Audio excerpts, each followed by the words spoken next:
Ladies and gentlemen, boys and girls, children of all ages, welcome back to Always Almost There, day after show live.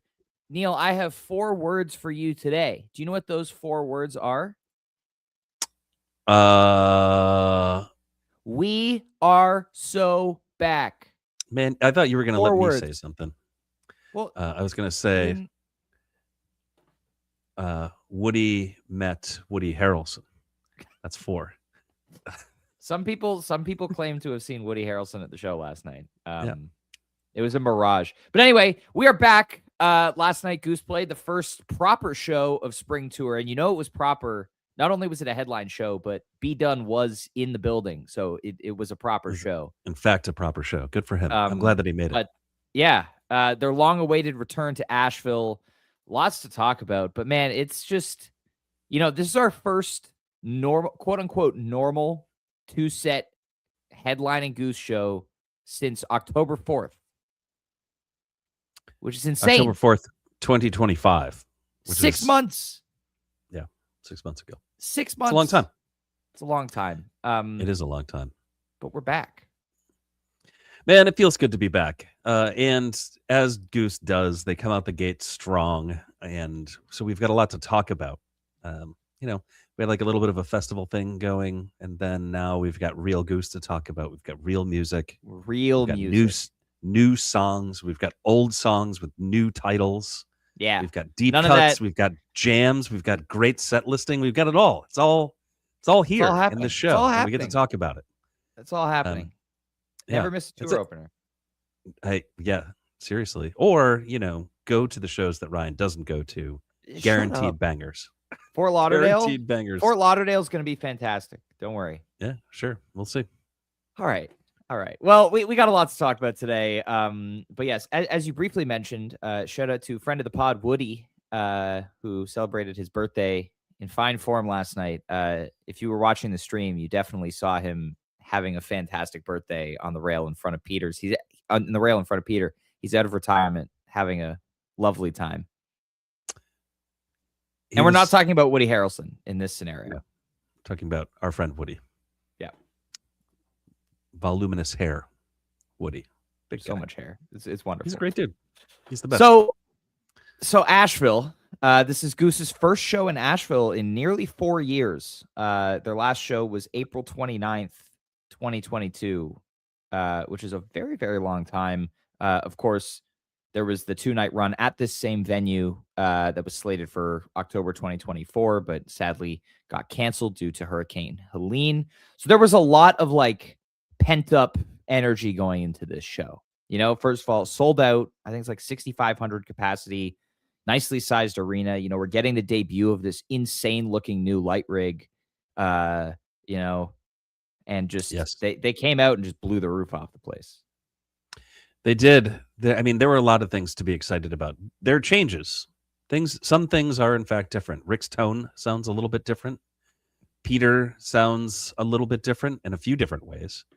Mainly just his playing, extra crisp last night on the piano. I think in a few spots, very, very good stuff. And as we've said on this podcast before, when Peter is playing the piano well, the shows go well. I think that's one of the signature parts scientifically proven. Yeah, the February run last year that I think made it really great was Peter's playing. So yeah, we've got good stuff happening. And of course the light rig. Yes, it's enormous. It's beautiful. It's almost overwhelming how large it is. And maybe it's just the venue, this particular venue. The roof in the venue, at least to me, seemed like it was really, really high. Yeah. And the light rig took up from right above the band to the top of that. And it did lots of things. I don't know how to describe it, but there were many different types of light coming off of that thing in pretty big ways. So a lot of color, a lot of patterns. And yeah, I love every year Getty's all right, we have a little bit more money for the light rig this year. What should we do now? And it's just bigger, cooler. And now this one looks like an actual spaceship. Yeah. It always kind of seemed like he was trying to level up a little bit more and get closer to some of the larger bands rigs. And I think now he's there. He's got a rig that rivals some other larger bands. I'm not going to say the one band because you're going to be like, no, man, it's never going to be as good.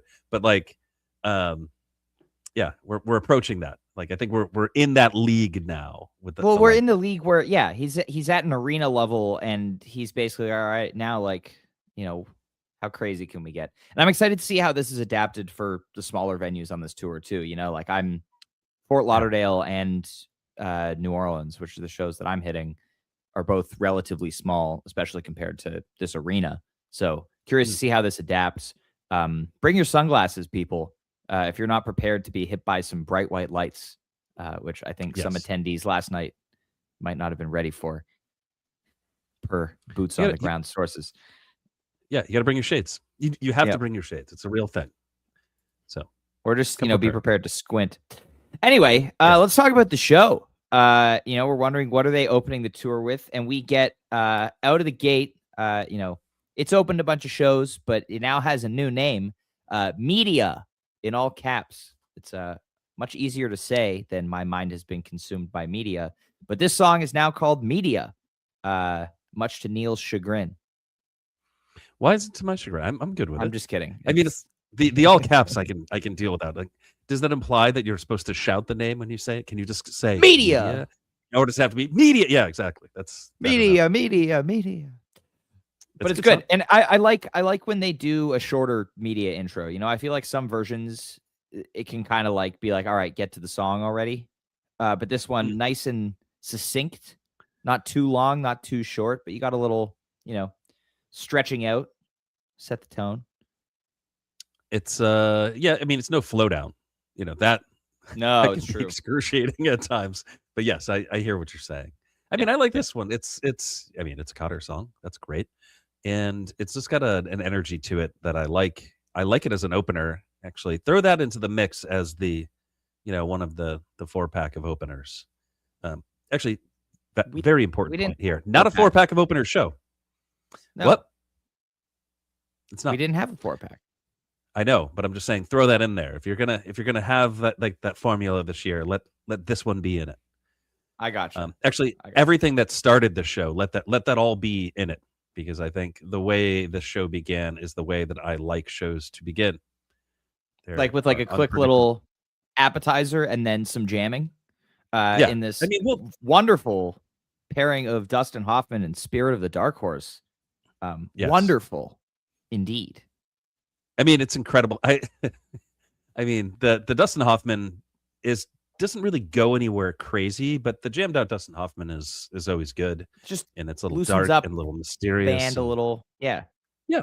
I love the jammer in the second slot, which is not new for Goose, but it doesn't get done often enough. And I don't know. I think it makes pillars on the set that kind of hold it up, right? Like, you get a jam in the beginning, you get a jam in the end, and that's better than having just one jam in the set where it just feels, I don't know, lopsided to me.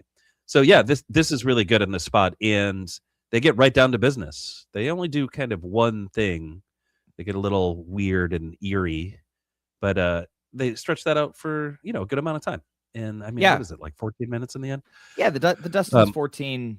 Yeah. I mean, I really like the way that this jam kind of flows. Like, we've only had a few versions of this that have really kind of broken the mold to date, and someone brought up last night, like, we've had this song for less than a year, which is crazy to think about. But yeah, this one's really cool. I like that kind of like skip beat peak thing that they do in the last couple of minutes of this Dustin. They like take a rest and then hit the peak. That's a tried and true Eggy move right there. They love that. But cool to see they did it first. Who's kind of adopting it. Yeah. As we all know, Eggy did it first. Yeah. This seemed like it was planned too. Like, I didn't really see Rick in the talkback or anything like that. And it felt like they kind of just did it, which is cool to be like, what if we, as we're kind of getting into the jam, like, let's do this early, see what happens. And then the intro jam to Dark Horse, very cool, more mysterious. Wow. I know you have a lot of thoughts on the Dark Horse. Well, I don't know if I have a lot of thoughts. I mean, you have some. One, this can be in a lot of first sets. I would really like to see it 2 to 3 times a tour. There's no reason it has to be a rarity. And in fact, there are a bunch of songs like that. It doesn't make any sense to me that they're ultra rare when you are doing certain songs like 8 times a tour. You know what I mean? So this is the 4-pack of opener things I was talking about. Like throw this in there in the beginning and not the things that we're kind of used to, like Another Turbulence. You know what I mean? Yeah. And this one feels a little reworked to me. I don't know if reworked is the right word, or I think like it was folks were just feeling it. stronger. Like, yeah, it was Like just good. I think the band just sounds really good right now. And and Dark Horse is kind of a song that can be 11, 12 minutes and just kind of be like, all right, they did Dark Horse. But like last night, and every song felt like there was energy in the performance, which is also, again, they been, at home for so long, and so they're excited to be out. So I'm hoping that this is the kind of thing that, by Europe or June, they're playing a Dark Horse and it still feels this, I guess, fresh and excited.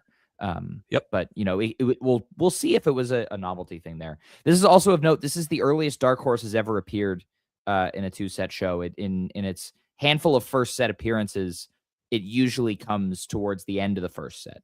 So having it come this early is really, really cool. And again, one of the things we always talk about, like fresh set list placement, like switch things up a little, and this is most certainly that.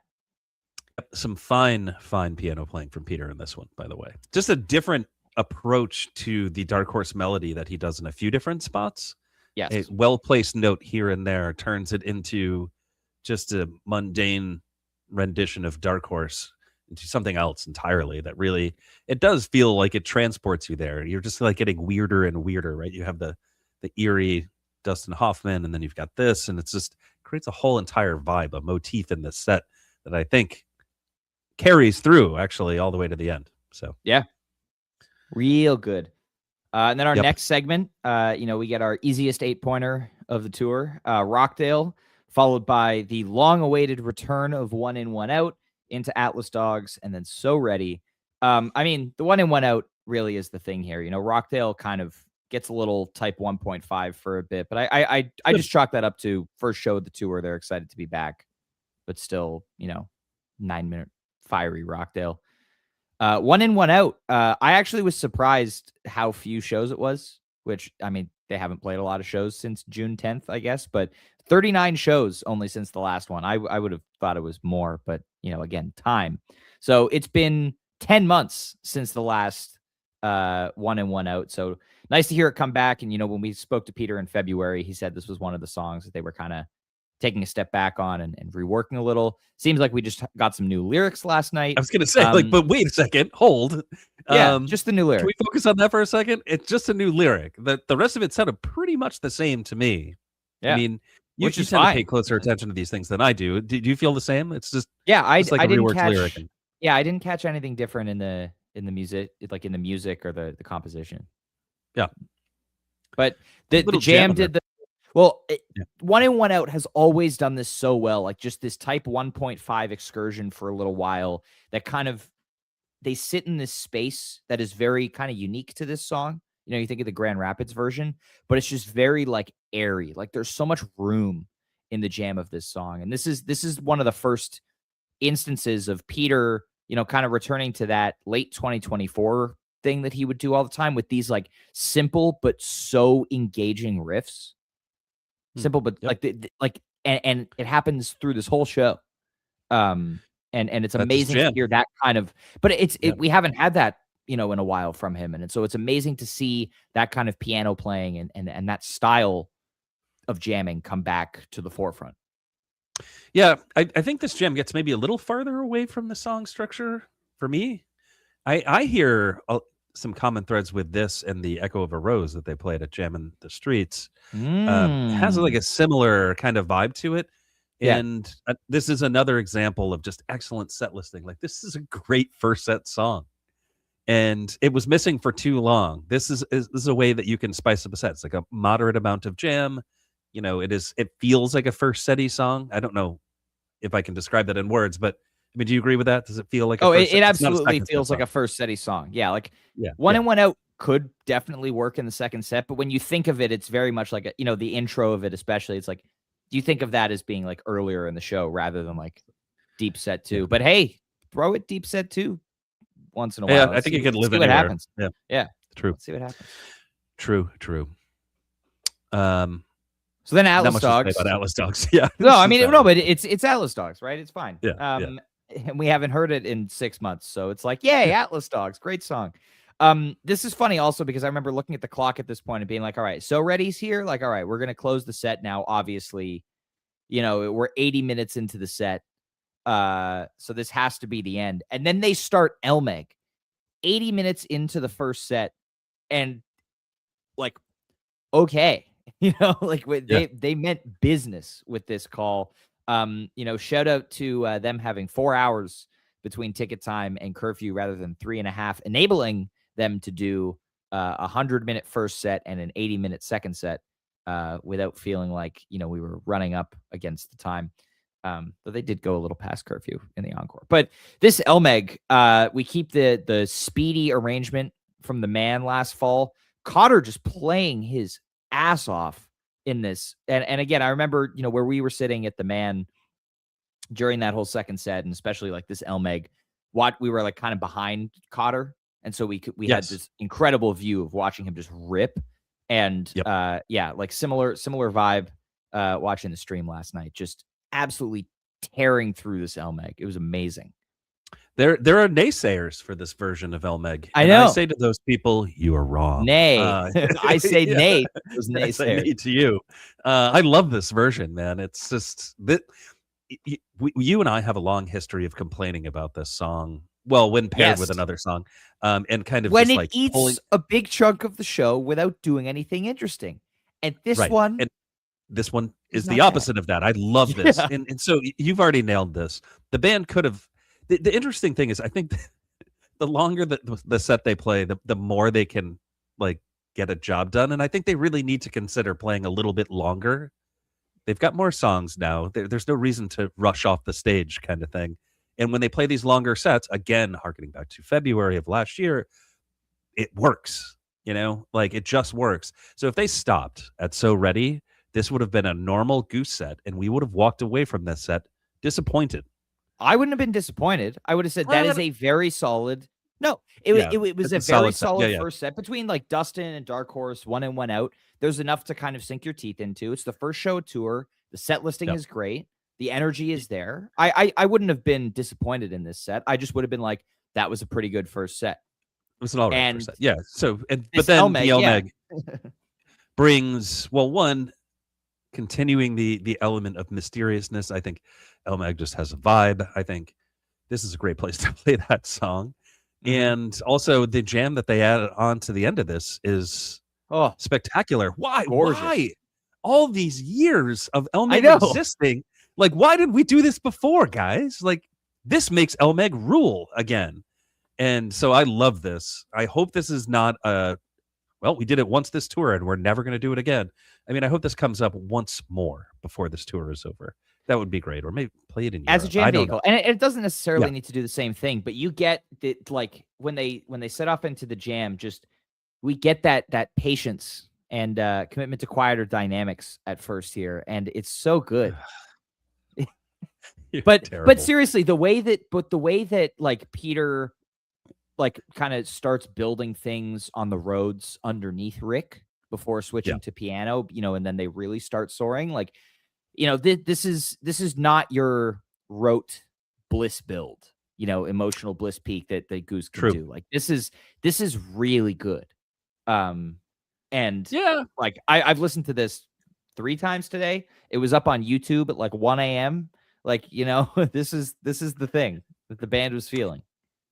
Yeah, I mean, I think it's a good version. I think if I'm making my playlist starting today, I don't think it gets on there, but that's debatable. I think you're silly. Goat Elmeg, yes.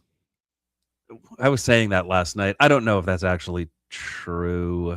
I don't know. I have to listen to. It's either this 1:30:22 or 6:19:21, and both of those versions I just kind of think of as being, long peaky jams as well. Yeah. And I guess I need to go back and listen because it's been a while. And hey, we're going to talk about that Legend Valley Elmeg on a podcast episode in a couple months.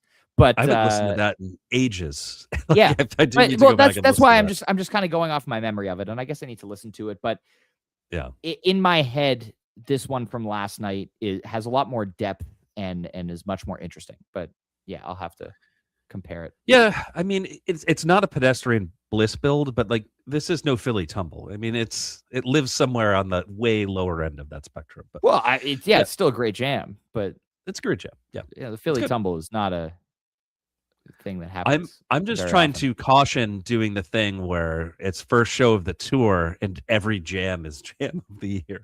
You were the first but one to say Goat Elmeg last night, just for the record. Well, I think the bar is low, dude. There are people who hold True. a few versions in pretty high regard. I don't hold those versions in high regard. So there was like a tongue-in-cheek aspect to me saying that last night. But, in any case, there always is. Neil does say a lot of things, Garrett. It's true. It's true. Um, So do I. That's why we have this podcast. yeah. Without this outlet, oh, my wife would just kill me. So yeah. All right. Well, set two, we get a little bit of a lengthy set break, 35 minutes or so.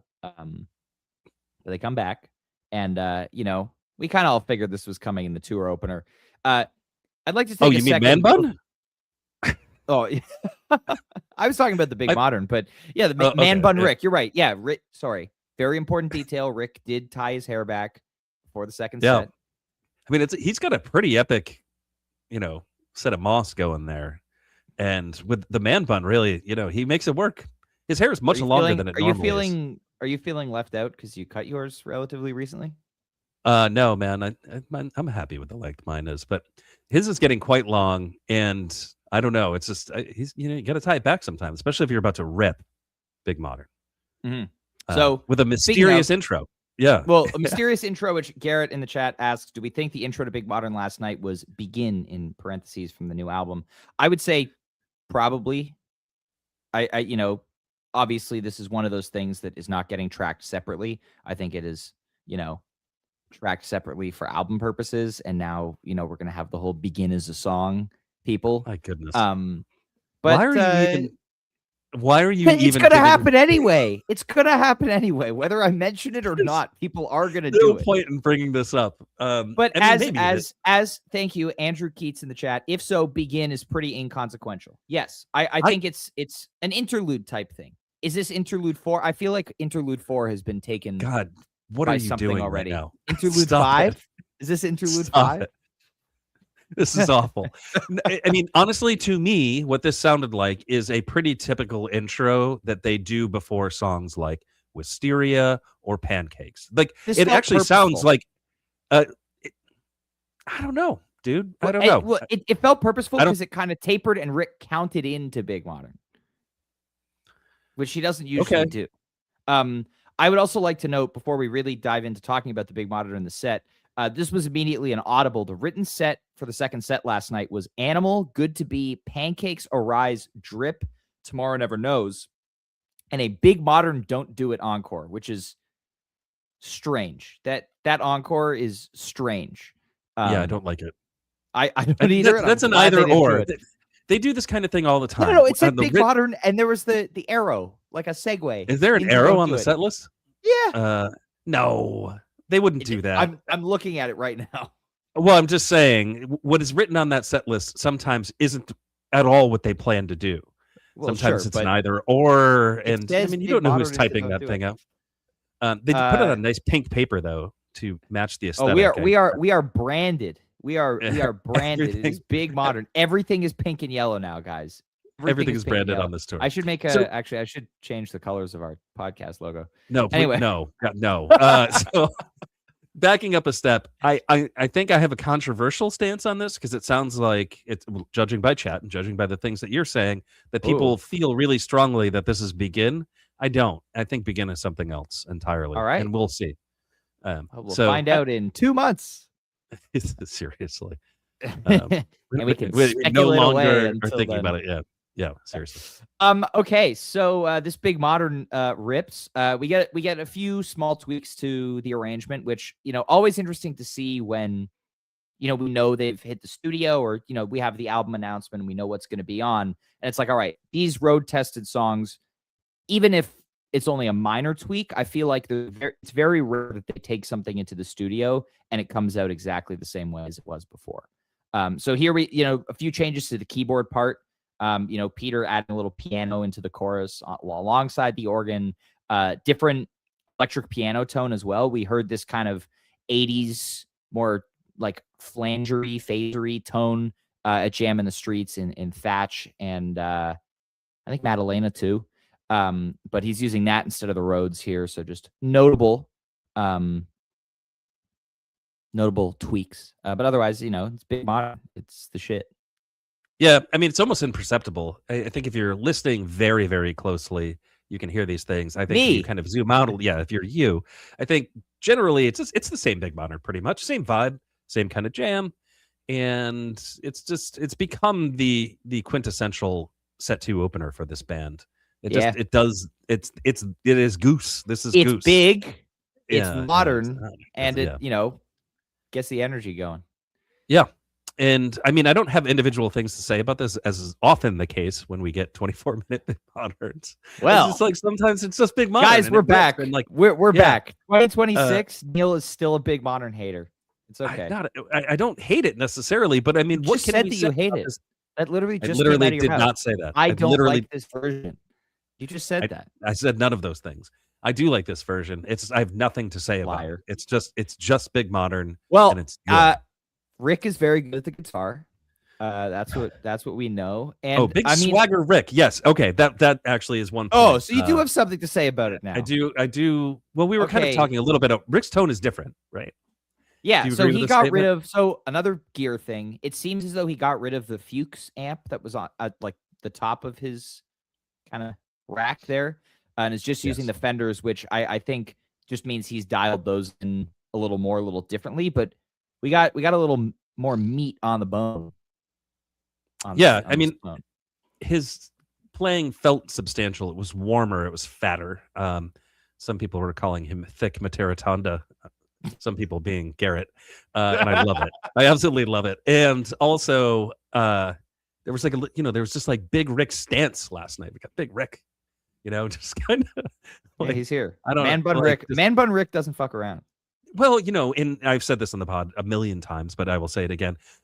Rick, when he steps out of his persona and does his hair a little bit differently, or puts on a choker, or, I mean, you've seen all like Top Knot Rick. We all know sunglasses. We all know the Ricks. Rick with face paint. It's a different guy, and I think that allows him to step up his game a little bit. And we get that here. There was just big time shredding in this one. Yeah. So, and I will say that the post peak jam that kind of eventually winds its way into Animal is really cool. This isn't something to be written off as just like they did the peak thing and then segued into Animal. Like there's some really cool interplay as they make their way towards the segue, and then they hit Animal way faster than normal. When they started to kind of, when it started to be clear that they were going into Animal, I was wondering if they were going to do that thing that they sometimes do where like, we're going to botch the segue in order to play the song at the tempo we will play it at.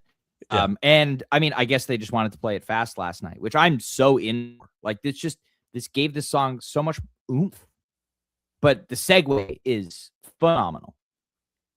I mean, this is top tier. This is up there with other all-time great segues. They're a segue band now. Hey, I think Neil, would you put that up there with the 4921 All I Need Jive Lee? I mean, I think it's better. I think it's because we just did a podcast about that segue and Spring 2021, which everyone should go check out. Yeah, you should. Oh, look at you dropping connections to other podcasts. Yes. So where was I? Oh yeah, I think Peter kind of gave it away, the segue, by doing the animal sounds a little bit. If he kind of left it to our imagination there, it might have had a better effect. I don't know, but it was. it just we would have been in suspense for a little longer rather than like, okay, this is Animal. So I want to point out something. You and I probably would be pretty pissed off about an animal appearing. I was skeptical initially, by the way. I was like, cool segue, but like, no. Luckily, So Sick. so let me kind of get to my point here, Yes. which is that there was superb set listing, and sometimes set listing can be bolstered by choices with the songs that they're playing. So Elmeg closing the first set, tacking on the jam. That's exactly what that set needed. A second song of second set, Animal, bad idea. But the Animal that they do Usually. here, bad idea typically. But Yeah. they tack on an excellent jam to this. This might maybe be my favorite jam of the night, which I think is going to be controversial. But it is, it's a 16-minute Animal-ish, and it gets really weird, and it does it in a really good way. Yeah. So you get a little bit of that dissonance. You get a little bit of that magic of them stopping on a dime together, kind of hitting all the right spots at the right time together. The emphasis is perfect. There's a little bit of dynamics play in this, which they're excellent at. Of course, Cotter and Rick love that stuff, and it does all of the stuff that makes it more than just noise. So this is cool. This is a very, very good jam, and like aesthetically fits in right after Big Modern, while not making it a disco dance party set. Right. Well, and that's the thing with, you get that huge peak and then, cool jam segue Animal. And yeah, like that's where, okay, the set can go one of two ways. We talk about this all the time with Goose. It's like this song is a crossroads, right? They have a choice to make here, and they made, in our opinion, the correct choice last night. Yes. Love this dark jam in the middle. And also it means that they're breaking the mold on Animal a little bit. 2025, basically every version of Animal was really good Bliss jam. And it's like, it's a really good Bliss jam, but like, you've played it the last 12 versions of Animal. Like, let's. Yeah, well, and it was in the same spot. Like, it's set one closer, Bliss jam, Animal. When it happens, you're just like, all right, here we go again. And I like Bliss jams. Yeah, I mean, but when it's the same thing every time, it's kind of like, nah. So but this is amazing. A welcome change. Yeah, that middle section when they get all dissonant. This was one of the jams where it's like, okay, it's Animal. Like they're going to build that tension and then rip back into the peak, which they did eventually. But this detour for a couple of minutes in the middle is phenomenal. And yeah, I don't know if like this Animal as a whole is my favorite jam of the night, but this was probably my favorite little nugget of improv from last night. That's fair. Yeah, I love the weird. Well, hey, you know where I stand on that stuff. I mean, you also love the weird. I love the weird. Yeah. I need it. But yeah, I don't know. And some other things happen in this set, shall we? Hollywood Jesus. Yeah. Can you feel it, Neil? Yeah. Yeah, I can. They really don't try to shy away from the Christian rock band. Goose is a Christian rock band. Good to be they absolutely are. Here. By the way, speaking of branding, all the lights during Good to Be, pink and yellow. Oh my God. I mean, that was a lot. That was super intense. And so get ready for that. Like this tour, I have a feeling that all the tricks have not come out of the bag yet. And that rig is going to Getty's not blowing it all night one. Yeah. But this is jam of the year, I think, currently. I'm not that psyched about it. I mean, it's good. It's very, very good. But okay, we have two shows. Jam of the year is not a super high bar right now, but I think it's either this or Elmeg. So the jam that comes out of this thing sounds really good. I mean, it's got that brightness, that kind of hopefulness quality to it. But when I listen to it, I just hear the second half of Mississippi Half Step. Is that not what it is? Because that's what I heard. I mean, it basically is a jam on Half Step, and it stays in that lane. Are you talking about that like really uplifting thing that they do like in the last minute or two of the jam, like that new across the Rio Grande kind of thing, right? Before that, though, you get that kind of swirling psychedelia, again, more of that like layered textures. I'm hitting all the buzzwords that Neil loves today. How to say a lot of words and not say anything. But hey, yes. I'm saying something. It's just a lot of words. But I love this, and I love that Good to Be also in its debut is demonstrating, okay, like, don't worry, this is a jam vehicle. And I think, like we all expected, it hits harder live than it did in the studio. Shockingly for a jam band. Yeah, I mean, I think the song is about duality, right? It's weirdly structured, but it sounds like a pop song. So it's a pop song, but it's not a pop song. And then, of course, it has to be a jammer, right? Because it's first single off the record. and we're not going to play it like a 4-minute single. We're going to play it like a 20-minute jam when we play this thing. Sign me up. Another jam vehicle, great. And it's good. Love it. And we said that when we listened to it, right? Like we were like, okay, there's an obvious section here where it's going to jam out. And of course, that's where it jammed out. So we knew the deal here. And I do like the idea of having the super poppy song with super poppy elements that like makes you go a little off kilter because it doesn't follow the typical structure. And then they just slap you in the face with a jam. I think it fits the whole idea of the record. Yeah. Slap us in the face with jams, please. Yes. It's what the people want. I'm a big fan of beat me over the head with improv. Yeah, exactly. So good stuff. I really like it. Yeah, no, it's strong debut, and I look forward to seeing how this evolves. Because we're obviously going to see this song a lot. Yep.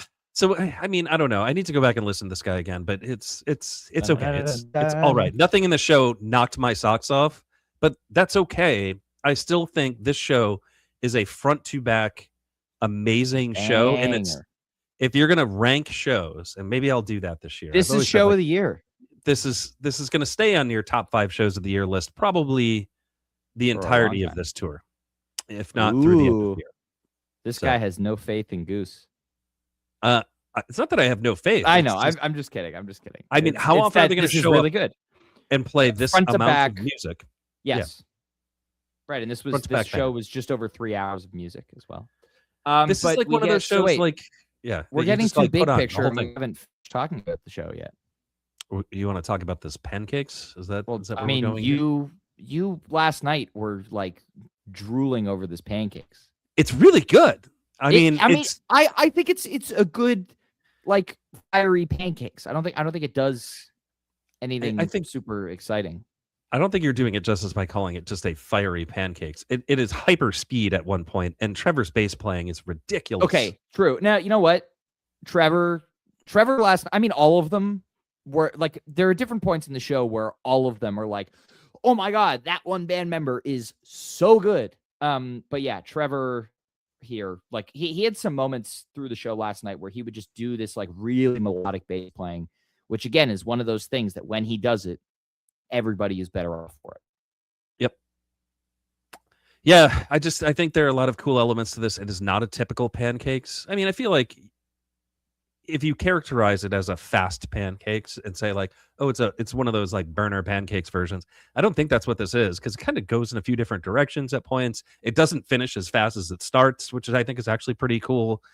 Like actually that's some pretty good use the damn word patience there, where like they slow down a little bit, and that takes some maturity there to just kind of say like, hey, we were ripping, but like I like this direction that we can go in and kind of slow this thing down. And I think it does the jam justice. It's on the short side, but I think there are like little jams. So if I'm making a micro jams playlist, or if I'm just not immediately discarding jams at around 16 minutes, this might go on my playlist. So I think it's that good. Mm-hmm. And so like I think if you measure this against the LMEG in the first set, that I think people are really excited about the LMEG, I would challenge you to be equally as excited about this pancakes. Huh. So interesting. I don't know if I'd equate those two. I think the LMEG I'm not equating them. I'm measuring one against the other. But okay, I don't think they're in the same realm of consideration here. I think the LMEG is much stronger. But yeah, that's just me. We had this conversation last night, but yes, and we will have it again. Yeah, again and again. It will happen. What we do here, guys. I berate you for your playlist choices throughout 2026. Yes, and then I berate you for other things. Yep, that's the way it works. Goose occasionally drops in and berates us both. That's how it works. That's how it's always worked. Podcast. Been doing this for years. Yeah. Rise to close out the second set. Little bust out here. Last played in LA to Greek, September 27th, 2024. 89 shows. So lovely to see this one come back, and it's so good. And I mean, speaking of Christian rock, Rick's solo here is just church. It's unbelievable guitar playing, but it's just like you're just like, it's that kind of solo where like that scene in the Blues Brothers where like, Do you see the light? And he's just like, Yeah. It's good. Yeah. I mean, it's a great song. Again, there are songs in their catalog that just don't need to be as rare as they are. Like, it's not like at some point they overplayed Arise and Rick is just like, no, not doing we it. know that Like- Rick is hesitant about like some of his best ballads, like, you know, Arise, Not Alone, Dim Lights, It Burns Within, like these songs that just don't get played very often, which it maybe it's something to do with him not being as confident in them live, or it's just, you know, they want to keep these like to be more special when they do get played, which Yeah. but you know, I mean, this one is, I mean, This Old Sea gets played with some Sure, and frequency. and It's still a Jed. rarity. And Yep. yeah. And Jed Stone. Put Arise on So- an album, put Dim Lights on an album, then maybe they'll get played. For crying out loud. I mean, seriously, that would be great. But as a set 2 closer, I think, so 6RM7 asked in chat, you know, what do we think of it as a closer? Is it a set 2 closer? And I think it works in certain set 2s, like this one, where the whole entire thing is jams. Yes, Yeah. you need a cool down at some point, and it probably should have come before the pancakes. You know, you kind of have that little letdown Or- before you jam on the way out the door, but Yeah. I would say that I think this should have come as the beginning of the encore. yeah, I like where You it know, is. I think it's great. Goose doesn't like the 2-song encore very much, I feel like. You know, it doesn't happen very often at all. And I think that, you know, doing the ballad and then more high energy song encore would maybe serve the flow a little better than closing the second set with the ballad, but also this was great. And Yeah, there are no some complaints. ballads that don't really hit a high energy apex towards the end.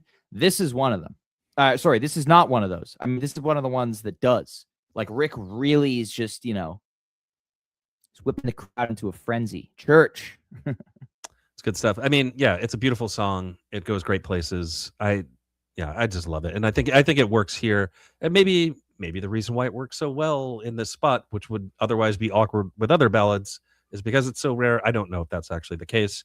I think it's just good, and I think setlist construction here is still excellent. Actually, this is where excellent setlist construction ends. Things were amazing until the 2 last sets note of Arise.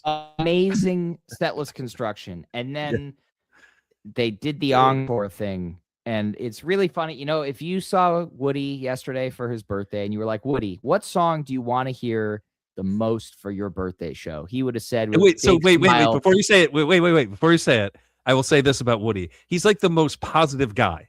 He never says anything negative. It's always like, I was going to make a joke and say that he wanted to hear Don't Do It. oh, okay. Go ahead. Sorry. I mean, you kind of ruined it, but it's okay. Did I ruin it? Yeah, I thought you were going to say what he actually said, which is not, but don't do it. he Like, said literally the only thing he didn't want to hear last night was Don't Do It. literally the only thing. And of course, that's what they do. And in a Oh. show where they do twists and turns and they surprise you with set list choices, they decide to play this song in the encore, which, I mean, it's a fine cover. It's okay. Yeah, but it's But, just like, it gets dude, played in the encore so much. This and Love Light, just stop. Because it's now a bit. And like, I don't think it's a bit that enhances your show. It's just like, you know, let's hit them with the Don't Do It on the way out. And it's just like, I'm over it. It's dude. hilarious that they only played it 4 times in 2025, but it feels like so many more. Is it really only 4 times in 2025? Yeah, San Francisco, Mountain Jam, Harvest Festival, and Louisville. Interesting. But I it would've feels guessed like so 8. many more. Yeah, I would have guessed 8 for what it's worth. I don't know. I'm over this one. I'm over this And one. they played Love Light 10 times last year. Is it truly 10 Love Lights? No. It was probably also like 4. It's probably like 4. Yeah, I don't know.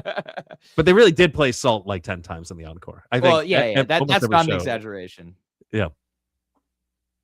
There were only 3 Love Lights last year. What? That can't be real. Milwaukee, Vegas, and Richmond. I don't believe that for a second. Where was I'm I looking last at the year? stats. Are you saying that my stats keeping is wrong and I missed a Love Light? No, I'm saying my perception of reality just doesn't work anymore. Well, If they sure. only played that 3 times last year, but Yeah. I think it was 3 times last year and then 4 times in the span of 2 months in the fall of 2024. ugh. Like they played it. Yeah, it's a lot. Anyway, new covers. Let's get some Yeah, new let's covers. New get a couple encores, out there. really. Like, yeah. They have a lot of songs that work great in the encores. And we don't need to. Also, there should be a rule. I got an idea. So What's like the the rule? rule is for like every 3 don't do it's, we get a what's up. And then I'm good. Then I'm good with 3 don't do it's in a year Or like, or yeah, 4 or every 12. for every 3 don't do it's, we get a not alone. Or, like That's another one. Or it burns within. I mean, insert song here that they don't play enough. yes, for no good reason. I don't know. So yeah, I don't know how we relay these rules to Rick when it comes time to write the set list. I have a feeling they everyone won't work. manifest. Everyone manifest. Yeah. We're getting love tonight now, by the way. Oh, we did it. The pod gets results. But yeah, what's up would be dope, right? What's up would have be that great. back. It's I think that we are long overdue for a Peter positivity rap. I think that'd be great. It's been 2.5 years since they played What's Up. I should play it at a show I'm not at, so they get a version without me yelling in the background. Like Um, maniac. Yeah, no better place than the Sunshine State for a little bit of Peter Sunshine. Just kind of. and you're a big fan of your day. Goose Florida runs, as we know. Yes, I've said a lot of controversial things about a Florida run, but hey, I mean, folks are going down to Florida real soon. They're going to bounce around from show to show. I think the traveling circus is coming back. There will be grilled cheeses and veggie burritos sold in the parking lots. There will also be a couch that you can take photos on. Is that really happening? Yeah. You heard it here first, guys. If you saw the Nugs photo booth at Goosemas in the concourse, Nugs will be on site at all the Florida shows. Come visit us on lot in Fort Lauderdale. It's gonna be fun.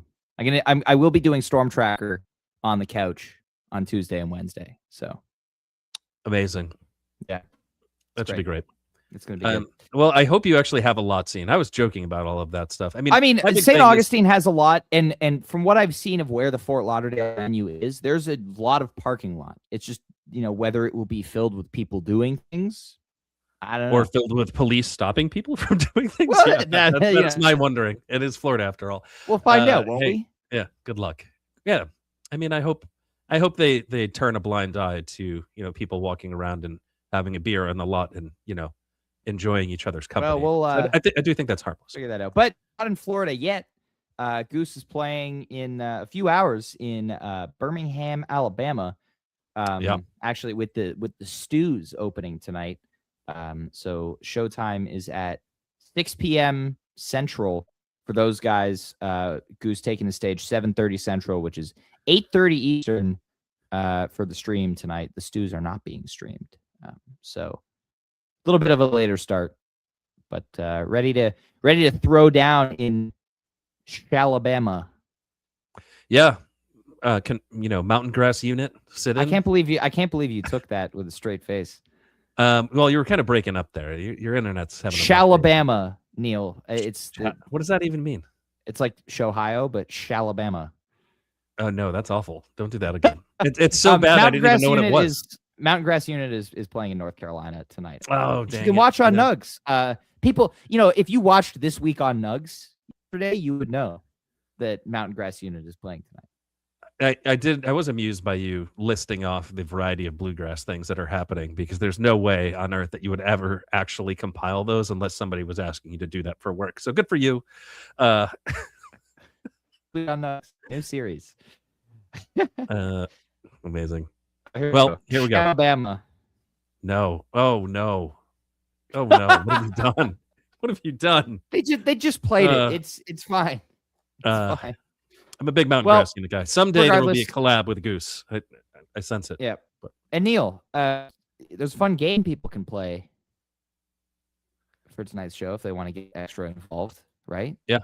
Yeah. Hey, listen, Fantasy Goose is on fire right now. We had the most players ever last night, which is crazy. I think we were like approaching 250, which is kind of nuts. So come and play. It's super fun. I did terrible yesterday, as I do sometimes. I start I don't understand slow. how. Last night was pretty easy. Tonight is not. I think tonight, well, no nights are easy anymore in Fantasy Goose because it's not 2021 where like, it's like, well, they haven't played Yeti in 2 shows. It's happening tonight. I mean, anything can happen on any given night now. Like if they want to short rest something and throw everything out of whack, that's fine. And like, is it Wisteria night? Is it not? Who knows? They play 3 a tour now. So like you can't really wind your watch to it. And, like, do they play Drive? It's been like 11 shows or something like that since they played Drive. It's crazy. I feel like show gaps are kind of a bad metric right now, though, because the last bunch of shows were a festival, 2 Goosemas shows. There was if you look at .NET, the Music Club New York show, which was the week before Goosemas, a festival, and then tour. So like it's been an odd bunch of shows, which we had last summer also. Like after summer tour, there was like Fallon and then the radio gig and then a couple of festivals and then another festival and then one show. And then, so it was like the gaps were all off and things were weird. So I think we're at the point, my advice, if you're looking for fantasy advice, and I'm currently beating Neil, so, trust my advice more than him. For one day. Oh, man. Listen, B Dunn currently has a 1-point lead on me for the tour. So I have a feeling that neither of us are going to be up there after tonight. But regardless, go with your gut. I think don't overthink it at this point in the tour. Let's play the game. Yeah. Let's play the game. Yeah. Well, this is big. This is a big upgrade from the last venue that they played, Birmingham. This ain't Avondale Brewery anymore. So yeah, I know nothing about these spots. It sounds like an amphitheater. So like we're outside. It's called Coca-Cola Amphitheater. So I think. Oh my. Yeah. Thinking it's an amphitheater is a safe bet.